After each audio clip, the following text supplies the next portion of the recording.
What the hell just happened? My Jeff. My dear sweet. Hurry up, Haley. You're sitting in the middle. Okay, here I go. Not trying to copy the Dan the Man show. I swear, and I promise, Dan's thumbnails are good. His analysis is spot on. Please go watch his videos, please. I did not even realize he was doing this until the script was halfway done. But I wouldn't mind the chance to collaborate one day. Wink, wink, nudge, nudge. Hi, I'm Kitty Monk, and I'm here to talk to you about American Dad, or more specifically, one of their longest and most ambitious storylines, Jeff in Space. Sadly, there are no pics, but there is a Sinbad. I think it's safe to say that despite being a cartoon made by the same people as Family Guy, American Dad has more of a sense of continuity. Granted, like most long-running cartoons, they have their own problems with retcons and whatnot, but that's a story for another day. One of American Dad's strengths is how they're able to tell a story, be it a non-canon episode like Rapture's Delight or Rabbit Ears, or even something spanning multiple episodes. Perhaps the most recent is Jeff Fisher's Journey in Space, spanning from season 9 to arguably season 14. It's their second longest running storyline, if I had to guess, and their most ambitious. But is it really the pinnacle of American Dad storytelling? Well, let's discuss. But first, let's give some background. Jeff Fischer is Haley's on-again, off-again boyfriend, and also one of Seth MacFarlane's closest friends. Fun fact, he also makes wines and he has a website. In a nutshell, Jeff is kind of like Lucky from King of the Hill, the complete opposite of Stan's hopes for a son-in-law and a slacker stoner who lives in his van and can barely hold down a job. Despite this, the two occasionally find common ground, such as in the episode Joint Custody, where Stan realizes he and Jeff both have terrible fathers. But unlike Stan, Jeff can still be happy and healthy in spite of having daddy issues. He's so upbeat and friendly, even though he has such a terrible father. I had a crappy dad too. I guess in a way, Jeff and I are kindred spirits. Lucky. Eventually, Jeff and Haley married by scamming her parents, although they eventually moved back in. Ooh, that's a good story. I'll get to it in another video. One of the biggest questions American Dad did not answer is, after Jeff moved in, what does he think about Roger? Or is he even allowed to know about Roger? To be fair, I think I Am the Walrus answered that question. Nobody told him. He just assumes each persona is its own separate entity, and Stan and Francine rent the attic out to them. What's that? It paralyzes you. If I can't move, I can't work. I got it from Ace Chapman, that basketball guy who sometimes lives with us. Is I Am the Walrus the new All About Mormons? It's like every time I review American Dad, I always go back to I Am the Walrus, or Missouri. The show eventually had Jeff figure out the truth, and this led to a long-running storyline, starting with the episode Naked to the Limit. One more time. Jeff has been staying with the Smiths for quite some time, until one morning when Roger enters the kitchen, fully nude. Morning. Roger, why are you walking around without a disguise? Roger, that is rude. People eat in there. At least you have the courtesy of taking your shoes off. That I commend. As it turns out, Jeff hasn't been trusted to know the truth about Roger, because he's a blabbermouth. Francine's throwing a surprise party for you next Friday at 7 p.m. She got you the movie The Usual Suspects. Kevin Spacey is Kaiser Soze. And Stan enforces a rule that when Jeff is home, Roger has to put on an outfit when he's in his presence. Stan believes that once Jeff learns the truth, he'll blab, and word will make its way back to the CIA, who will kill and/or imprison and/or torture the family. This is my house. I should be able to sit around naked if I want. If the CIA finds out we've been harboring an alien, they'll kill us all. Yes, Stan, because everybody will believe the word of a loser stone man whose mom ran away before he was born. Considering that one episode about Francine and Morning Mimosa, maybe he had a point. Pichanya? Obrigado. Hey, who's she? No one. A colorful immigrant. You know, I live in a Portuguese neighborhood, and despite only knowing like 5 Portuguese words, I appreciate they included that. Now, Roger, go put on an outfit, come in the kitchen, and Santa. Roger tries everything. God, why am I wearing tweed? It's so moist and sweaty in here. Roger finds that even Haley agrees with her father, so he decides to pretend to be Jeff's imaginary friend. That way he can be nude whenever he wants. Oh my god, what are you? I'm your new imaginary friend, Jeffrey. Whoa. Yup. OMG, is Jeff gonna paint a picture of Roger for art class and then display it in the family foyer? One of those two? At first, the plan works, and the Smiths begrudgingly play along. Oh, really? Ah! How's he? Ah! He is so bad. The problem, nobody told Klaus. Hey Roger, turn on the game show network. I'm on it. Hey, did you just talk to my imaginary friend? And did you just pick up a remote? Klaus, you idiot! Ugh, no wonder nobody likes you. You're a fish, you don't share, and you blab. With the ruse revealed, Roger comes clean. Wait, you're real? A real alien. Haley, you knew he was an alien? But there's no way he's gonna tell anyone knowing that his life is at stake. No, a real live alien! Too bad, this means Stan has to kill either Jeff or Roger, and because Roger is too squeamish to play pillowcase grab bag, even though, spoiler alert, he would have won. Damn it, I could have stayed. He says that he can arrange for his people to come get him, and he'll never come back to our planet. No one has to die. There is a way around this. I can go back to my home planet. You mean leave?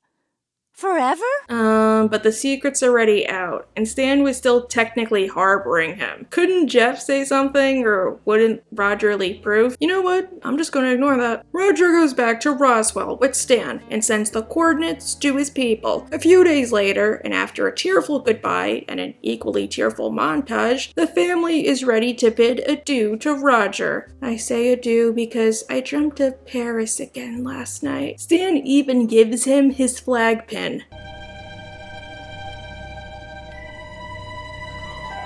Take care of yourself.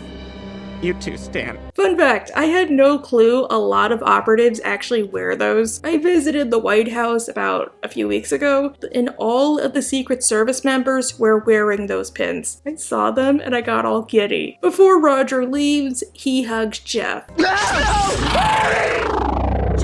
no! Roger, make them turn around! No, wait, stop. Oh man, that sucks. But a lesson to all of my viewers. Remember, you can't keep a secret from the federal government, specifically the secret that your in-laws are harboring an alien. You will be thrown onto a ship and dissected for the fun of it. And rinse your dishes after you finish eating or the night people will get you. The next several episodes would donate time to the Smiths, or more specifically Haley, learning to deal with the grief of Jeff's disappearance. Not helping is how Roger all too eagerly thinks Jeff is probably dead. Okay, sweetie. I'm sure by now he's been dissected for science. Or for fun.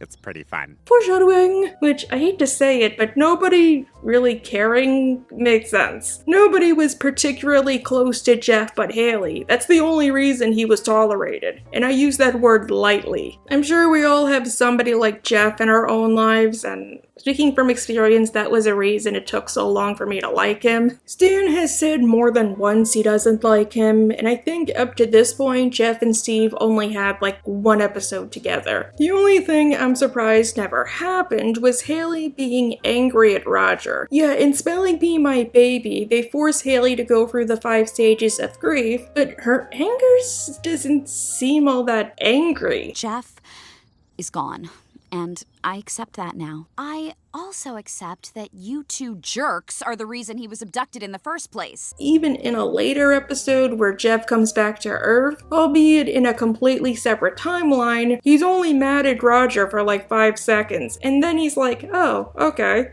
Hey, you made it back. Roger, you son of a...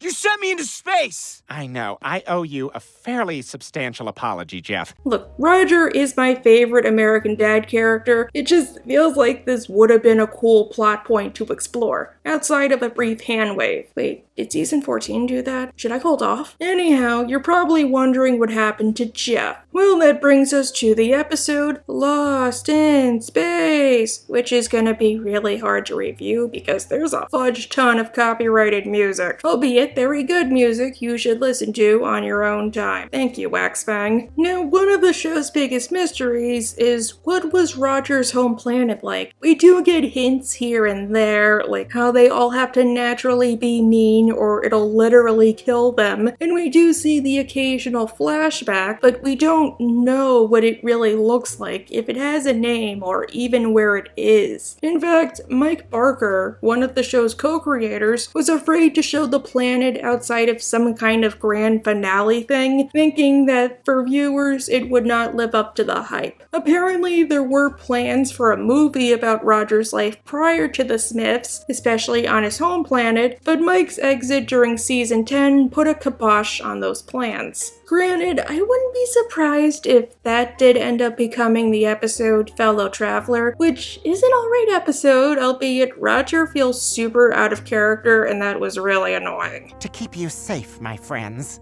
I don't want you to know too much. Anyhow, Lost in Space keeps up this unofficial rule somehow. You'll see. Jeff wakes up. Where am I? Where? On the floor. Me be called floor because me is lying on the floor. Jeff is trapped on a ship manned by Roger's people and owned by the dreaded Emperor Zing. He learns that it's not a mothership or a warship like the Nemesis, it's one big shopping mall, one that probably makes the American Dream Mall look like the Garment District. So this ship is just one big shopping mall? Exactly. At least the mall ship is easy to get to by public transport and doesn't charge a fudge load for parking or Ubers. The way the mall ship works is Roger's people kidnap other species and then force them to work at stores, based upon the one thing Zing likes most about that planet. And because he likes shawarmas, Jeff is working at a shawarma stand. Are shawarmas any good? I've never had one. His co-worker is Mr. Smiley. Are you listening to me? I'm sorry, it's just that, well, you're Sinbad. Yeah, I know. OMG, it's Mr. Smiley. Why does he sound different? Is it because he hasn't seen a bed in 6 days? This is where you've been for the last 15 years. What? I just got here 2 months ago. Oh. Jeff, don't you watch cartoons? David has been in everything, and he's got a voice like Patrick Warburton or Christian Skull. You know it's him. During his first 15 minutes on the job, seriously, how long does it take to make a shawarma? 15 minutes? He meets Emperor Zing, who is on a shopping spree. He finds out that Zing's name rhymes with ding dong, because that's what he is. A ding dong. A ding dong who hates love and thinks it's nothing more than a chemical reaction that compels you to breed. Love? Ha! There's no such thing as love. It's just a pathetic notion that you lesser life forms cling to so you don't feel so alone. That's not true. Because compulsive shopping, that is obviously not another type of chemical reaction rooted in dopamine rushes. Do not challenge your emperor! Or put so much ice in the drinks. It already comes out cold. You're just ripping people off. I mean, he's got a point there. Why do drinks automatically come with ice? And there's no option to change it when I'm on DoorDash. Now, one thing many people appreciate about this episode is it got them to love Jeff's character. I was one of those people. Yes, he had fans, but many people shared Stan's sentiment about him. He was just there because he was friends with Steph, and while he wasn't that bad in meager doses, did he really deserve to be a mainstay? Here, Jeff's love for Haley prevails. It propels him to sanity, and it shows that while he can be an idiot, he does mean well, and he does love his wife. Later that night, Jeff and the other workers go to a bar, where Jeff comes face to face with a shapeshifter. I wonder what's her true form, or her job on the ship. She propositions him, or she's pulling a Raisins Girl scam. But Jeff refuses because he's Maoied, which shocks everyone. Jeff learns that despite Zing's claims that Wuv is stupid, he does appear to be merciful, and he has a test for the prisoners. If you are able to prove that you have a significant other waiting for you back home, you can take the test. And if proof is found in your memory, you can go home. If you fail, you will have your previous relationship severed and forced to marry a green-haired lady with thighs thick enough to crack a safe. Sorry, I'm lying. If Jeff fails, he'll be turned into a Ken doll. Before it was cool to be a Ken. A lot of us thought we were in love too. And when you fail the Emperor's test, they do this. They make you smooth. This Barbie is a prisoner. He's just Sinbad. Wait, what if you're a girl? What does he take then? Oh, I don't want to know. Handmaid still, scared me enough. Despite learning absolutely nobody has ever passed, Jeff still feels the need to challenge Zing. Let's wake up the Majestic. Wait, what? Well, how did you think this test works? I didn't know what to think, man. I mean, I thought that fat alien dude was the Majestic, but hey. Jeff goes through with the test and finds that apparently he was a terrible husband, which he kind of was, don't lie. But let's not forget Haley also ruined Steve's video game because she was mad Jeff wasn't with her, or destroyed a toy store just because he broke up with her. Jeff is so distraught at the guilty verdict that when the summoner knocks his hat off in order to taunt him, it doesn't even faze him and he barely acknowledges it. Remember that when he lost his hat a couple seasons later, it was like he lost his identity. No hat? I can feel the wind blowing across my brain! How do you live like this? Jib is upset that now he's gonna have to find another way to spank his monkey until the shapeshifter offers to give him a little going away present. Your wife is a million miles away and you still don't want to hit this? I mean, come on, I'm exactly like her. You look like her, but you're not her. Well, I mean, is an impossible burger still a burger? Jeff and the shapeshifter try to bump uglies, which is what Jeff is gonna have to do after his smoothing. But Jeff can't go through with it because he doesn't want to cheat on Haley. I didn't learn to read for you, or stop eating my scabs for you, or start to pee sitting down so I wouldn't wake you up. And you also, I mean, you let Haley live in your van. There was that whole adventure in Florida and Hawaii. Then there was that one episode about minimum wage that I really don't like. But aww. And this is the moment people started to fall in love with Jeff. For all he knows, he'll never come home. But he knows Haley's waiting for him and he'd never betray her trust. Jeff starts to realize something isn't linking up and travels to the Majestic, wondering why he showed only bad memories and not any of the good ones. I wasn't expecting visitors. Because of this episode, I have been using this quote for years. Sadly, Jeff learns that the Majestic is actually a pretty cool dude who's innocent in all of this. As he explains, Zing experienced heartbreak of his own. Guess what who? Winner earns the chance to call me a furry. And because compulsive shopping could not fill the hole in his heart or any other place, he instead waged a war against love. He decided to wage a war against love, and that's why he won't let me show any good memories. Wow, all of those people lost their junk and can never go back home just because Zing couldn't get a membership to the space version of Adam and Eve. And to keep up appearances, Zing forces the Majestic on pain of death to only show bad memories. Emperor Zing said he'd blow me into space if I showed the good ones. Oh, what you must think of me! Wait, but does this also apply to the summoner? Is he innocent? Is that why he's so gigantic? I'm sorry, but 13-year-old me was obsessed with this dude. I have so many questions to this day. Jeff now knows he can escape, as can the rest of the ship. And also that thing too. The next morning, he and the other prisoners launch a crazy escape plan, showing the people of Roger's species that there is love in the world because the Emperor had it. Roger? Oh my god, okay, wow. Can we please be grown-ups about this? because I can't. Oh man, how could I not have guessed? Does this mean Roger's the only character to appear in every episode, or at least have a speaking role? Since outside of flashbacks, Stan and Francine are not in this one, and Steve already did not appear in Stan's Night Out, Jeff and Sinbad are about to escape when they're stopped by a few guards. Sinbad fends them off, dying in the process, while Jeff has his hands full. Favorite part of the episode, hands down. Not even joking, it's so freaking cute. Without Sinbad, Jeff escapes and tries to set a course for Earth. Too bad there's like thousands upon thousands of Earths, and Jeff isn't specific enough or has knowledge of astronomy to help narrow down a target. Did he not memorize the Voyager Golden Record like the rest of us had to? Good thing he has Sinbad with him as a creepy ghost guide. Yep, isn't it great? All my limbs have been perfectly restored.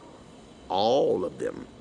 Jeff, there is another Fischer. Wait, I'm just realizing Jeff and Carrie Fisher have the same last name. Don't worry, Jeff wasn't gone forever, or clearly the rest of this video would be white noise. One season later, and we meet back with Jeff in the episode The Longest Distance Relationship, which is coincidentally, in-universe, 1 year after he disappeared. Today's the 1-year anniversary of when I almost left Earth but decided to stay. The 1-year anniversary of you pushing Jeff into that alien ship and him being sucked into space. During which nobody ages or looks any different, and Haley is still upset. This time she's huddled up in her room and won't come out, so Stan has to smoke her out, literally. Stan, what were you thinking? Well, first I thought I'd smoke her out with a controlled fire. Then I lit the fire. Then I thought, I don't know how to control fire. Great plan, Stan the man. Haley ends up in the hospital where she meets a hot piece of man meat named Millionaire Matt Davis. Yes, that's literally his name. He's like John Redcorn. At least unlike John Redcorn, they went through the trouble of explaining it. I'm Millionaire Matt Davis. Millionaire Matt Davis? Is that your real name?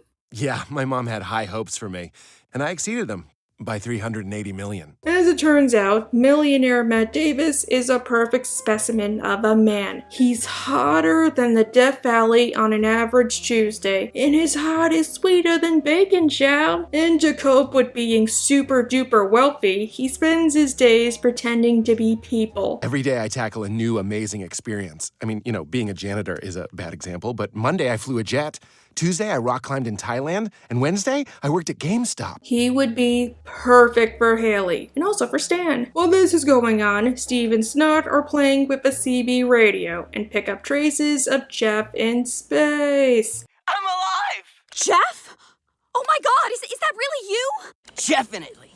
Get it? It's like definitely, but with my name. It is you! Haley is happy to talk to him again, but the problem is, because of how far out his signal is, Jeff often goes in and out. His signal, I mean. So Haley starts to sit at her bedside, neglecting herself and her relationship with Millionaire Matt Davis.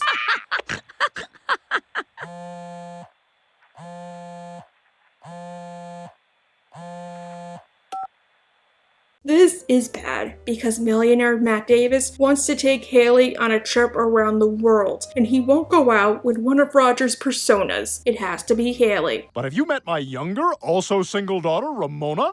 Hi, I'm Regina. Too bad Roger did not think of dressing up like Haley. Haley is about to leave Jeff and move on with Millionaire Matt Davis until he learns there's a wormhole that'll take them straight home. So she breaks things off with Millionaire Matt Davis. Promise you'll wait for me? I promise, Jeff. I will wait for you. Poor girl. Jeff and Sinbad go through the wormhole and can't wait to see Haley. Haley? Jeff! I knew you'd come. Oh, it's been 60 years, but you're finally home. Whoa, Bahama Mama. As it turns out, Jeff has never watched Interstellar, because you never go through a wormhole if you have important stuff on the other side. When we went through the wormhole, we must have traveled through both space and time. There's a magic treehouse book that explains all of this. He has friends on the other side, and Futurama lied. It might seem like 5 minutes to you, but everybody else, it's like 500 years. Jeff learns that tragically, Haley waited for him, like that dog from Futurama, because he was coming. And she spent so long waiting that she threw away her whole life, including a relationship with millionaire Matt Davis. Haley was supposed to marry millionaire Matt Davis, and instead she wasted her entire life waiting for you! Haley, who's Matt Davis? Ah, that's a good touch. The shock of the reveal gives Haley a heart attack, and she gets sent to the hospital. The same hospital where she met millionaire Matt Davis. Aww. Ever since then, I've just been mopping up vomit and guts at this hospital, just trying to relive the best day of my life. The day I met Haley. Humbled, Jeff goes back into space with Sinbad in order to pull a share and turn back time. So where we going now? Back through the wormhole. But if we do that, we're gonna be stranded in deep space again. I know. Wait, are wormholes meant to work like that? Shouldn't he have gone forward in time, not back? Anyhow, Jeff is back in time. Somehow. But he is trapped in deep space, likely forever, and is able to make contact with Haley on the CB radio. I thought we found a way home, but I was wrong. And it's not fair to ask you to wait for me. Move on, babe. I release you.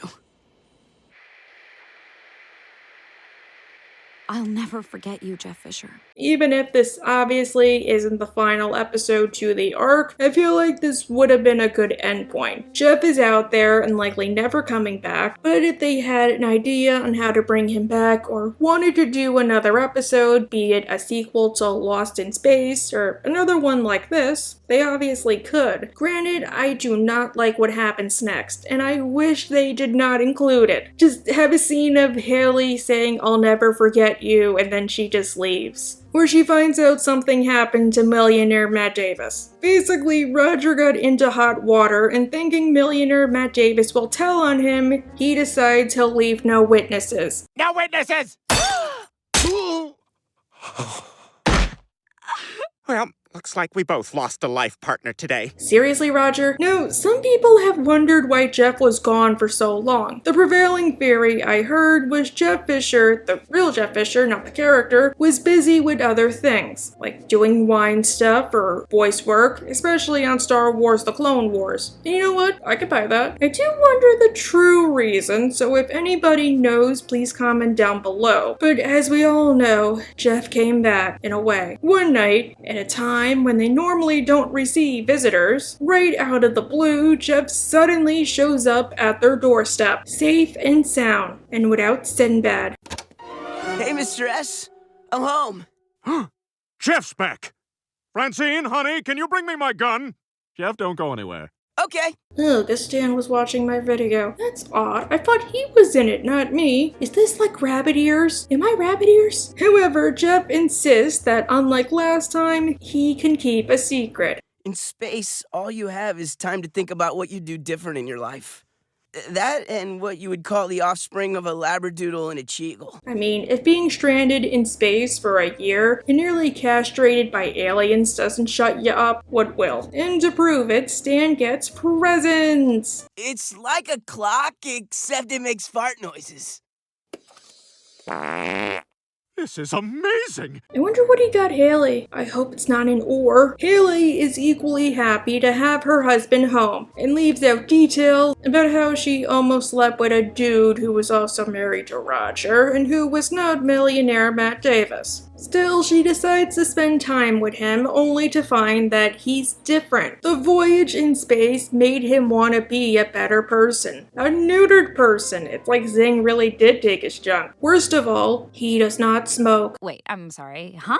Look, Haley, I meant what I told your family. I want to be a better man. But pot's basically legal. No, his perfect happy pink lungs. To assist in his quest, he tells Stan he wants him to teach him how to be a man. And one of the things I realized up there was what a great role model you are. Me? Him? You have a job, you provide for your family, you're a productive member of society. He wants him to make him into a man, like Mulan. Instant, susceptible to flattery, agrees, showing him around. He even shows him the meaning of the word froyo. Oh man, I'm out. Oh, you're not. Hold out your cup. Why do I get the feeling Jeff and Fred Fredberger would be great friends? Where I come from, we're expected to figure everything out on our own. Where you come from? You're from Langley, you goofball. Well, if we're being specific here, Stan, Jeff's actually from Raleigh. You disrespect Horse Renoir with your retcons. You know what Horse Renoir thinks? Horse Renoir? Did somebody take Jeff and scoop out his brain like an ice cream dish in order to pretend to be him? Actually, yes. Turns out Jeff's not really Jeff. Greetings, Sublier. Please update mission status. The mission continues as planned, brother. These simple-minded Earthlings suspect nothing. Good.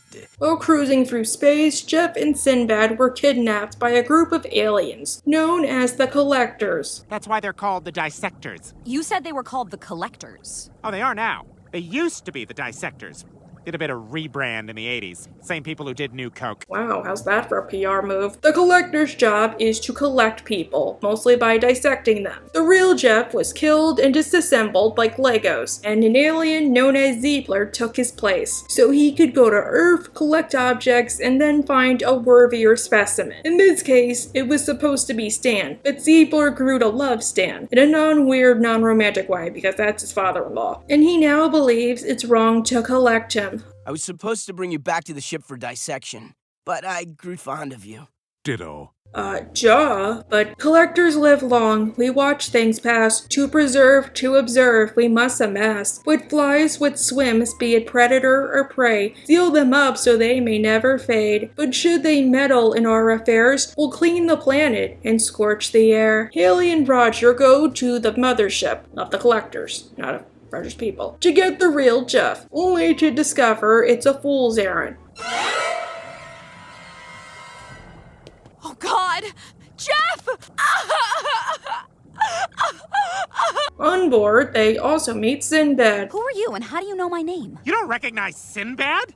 From Houseguest? He beat Dennis Miller on Star Search, one of the schools even teaching these days. They just leave him there, not even a mention afterwards. Guys, come on. I get it, maybe the real Sinbad did not want to come back, but after everything his character's gone through, he deserved a much better ending. The Collectors attempt to collect Roger and Haley, which I can understand Haley, because they only had one other human, but Roger's people are abductors too. It's weird they don't already have a Roger on display. Jeff and Stan travel to the mothership themselves, and release them by showing the wonders of froyo. This is delicious.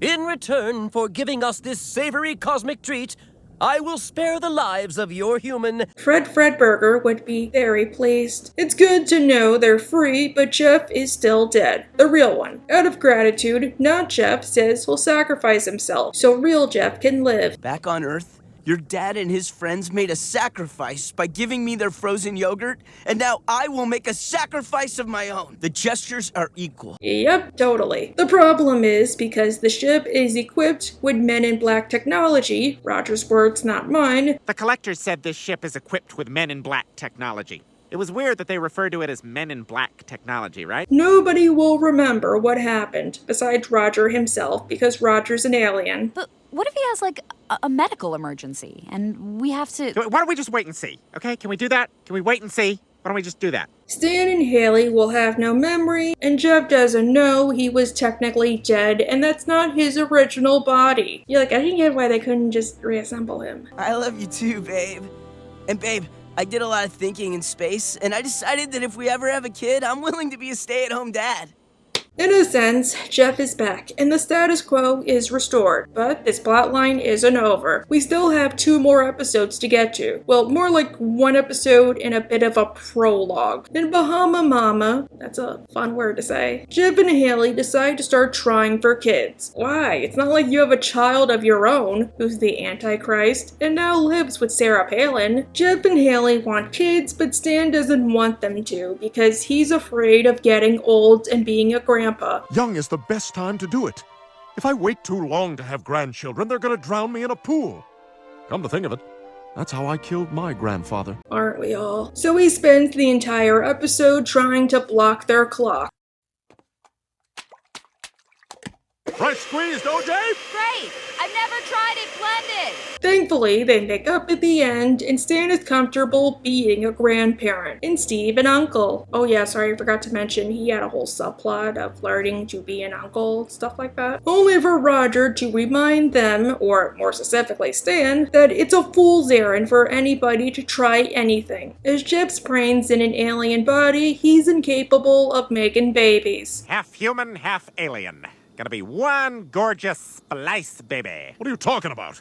Oh yeah, you don't remember. Oh no, what are they to do? Well, Roger's baby provides a pretty good conclusion to everything that just went on. Jeff and Haley are still trying, only to find their efforts are for naught. And my favorite, the breakfast for dinner. That's where I fry him an egg, and then we do it quite traditionally. Yummy. After they discover Jeff's an alien, they take it pretty well. Ever since Jeff got back from space, he's had an alien body. Oh, that explains why my pee is slightly brighter than usual. And why I haven't slept in a year or even felt the need to. Not gonna lie, that would have made for a pretty good quick joke. Good thing there is a way to make Jeff human again. Roger can pull a Queen Dagmar and eat Jeff's brain, then give birth to him. And then, once he's born, he'll be fully human and Jeff and Haley can have all the babies they want. Unless you gave his brain to a birthing alien on its heat cycle. Whew, is it hot in here? Can't tell, I'm on my heat cycle. Wait, I thought you had a reproductive cycle which involved shooting eggs into people's mouths via French kissing. Speaking of, what happened to that baby? Roger decides to follow in Francine's footsteps and be a surrogate for a couple who can't have babies on their own. But first things first, how will they get Jeff into Roger in a non-weird way?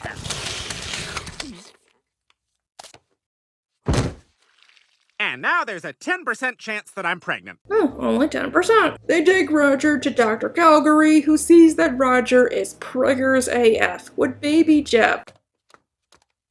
What you are having? An adult man. And before we go any further, I gotta say, I love Roger's disguise in this one episode. It's one of my favorites design-wise, and I hate it never pops up again. She doesn't even have a name, so I'm gonna give her one myself. Yasmin Merced, pregnant single mother. Turns out, maybe Roger being pregnant isn't a good thing. He becomes even whinier and higher maintenance-ier than usual. And the fact he can't drink or do anything he normally does, which is a lot, makes him all the worse to deal with. I think if I had just a tiny bit of meth, it'd settle my stomach. No, Roger. Just a little crystal? No, Roger, not a widow crystal or a big crystal, no crystals. Because Jeff is in Roger's uterus, or faux uterus, and Steven's not or busy doing their own thing, and Stan doesn't care, that means nobody is around to help Roger, besides Haley, and also Francine. And she is never allowed to leave his side or he will complain incessantly. Is Klaus carrying your baby? Well, no. Oh, so the movie's carrying your baby. You're welcome to come with us. Klaus didn't invite me. Klaus thinks you hate him. Haley doesn't like it or understand why, because clearly he doesn't do this on an average Tuesday, so Francine gives her advice. Haley, how many times have you been pregnant? None. How many times have I been pregnant? 4. Wait, 4?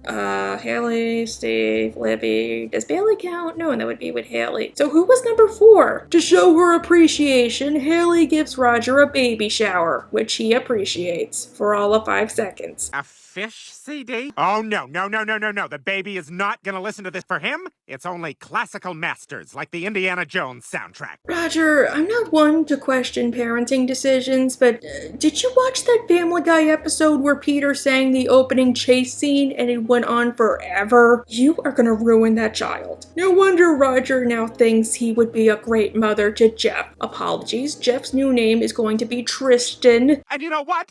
His name's not Jeff anymore. It's Tristan.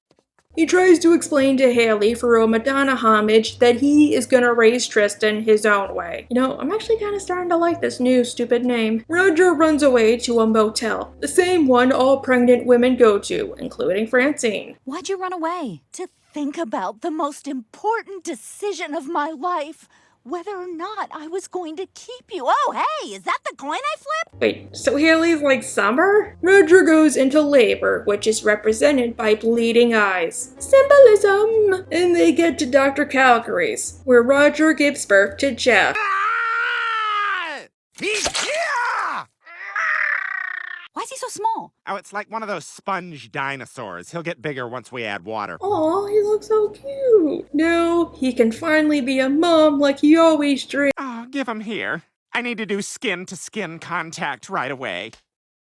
He's not latching. I disown this child. Too bad that this situation made Haley and Jeff realize maybe, even though they want kids, now is not the right time. They're too young, like I'm pretty sure Haley's like 21 max and still in school, and Roger scared them straight. At least Jeff is back, and now we can get to all sorts of fun episodes with him as a member of the family. Oh, you don't like how long the story took to get to? I'm sorry, Golden Turd took almost 300 episodes to complete. I'm sorry if I'm not trying to sound rude. Okay, that was Jeff in space. Is it one of American Dad's greatest arcs? Yeah, I'd say so. It helped many people start to love Jeff Fischer as a character, gave him more depth as a somebody besides Haley's husband/boyfriend of the week, and it was pretty experimental in a good way. The only problems I have is one, I wish they followed up on more stuff, especially with Sinbad or Roger's people. Two, I wish maybe Haley and Jeff were a little more angry at Roger, or Roger said something, like in Roger's Baby, he could have been like, this will make up for throwing Jeff into the spaceship. And finally, it took a little too long. Season-wise. Episode-wise, it's not really that much. Not saying it had to be every episode, or every other episode they had to bonk us over the head, but really it took a long time to finish, and I know that might be off-putting for some people. With the Golden Turd, it at least had the excuse that originally it was like the show's equivalent to those giant chicken fights from Family Guy. Not meant to be anything major, just something to pad the episode in a fun way, when they couldn't really decide what came next.